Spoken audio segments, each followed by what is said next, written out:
Quant à Nicolas Sarkozy, quand j'entrais dans la salle, un collaborateur venait de m'apprendre qu'il était rentré dans le Guinness Book des records, dans 2 catégories.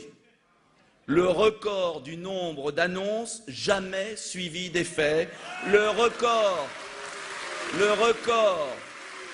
hors catégorie du nombre de promesses jamais tenues. Et le pire,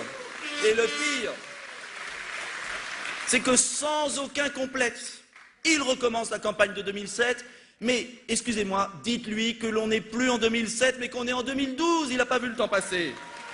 Et il ne suffit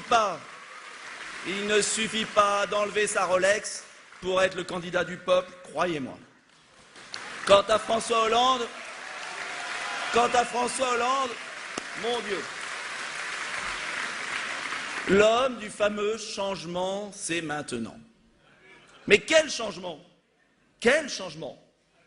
Lui qui a signé le traité de Lisbonne, lui qui se couche comme les autres devant l'Organisation mondiale du chômage, du commerce, qui est présidée par son ami M.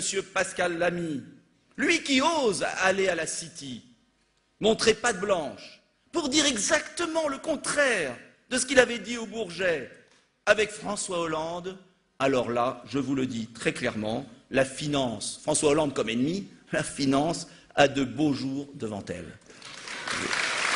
Ce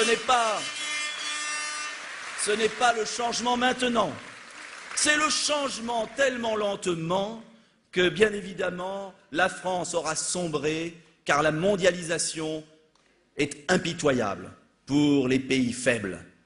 Et croyez-moi, ce n'est pas le vieux loup de mer ou le capitaine Laulancourt, Mélenchon, qui va changer quelque chose, car je prends le pari qu'entre les 2 tours, il viendra sur le pédalo socialiste avec joie.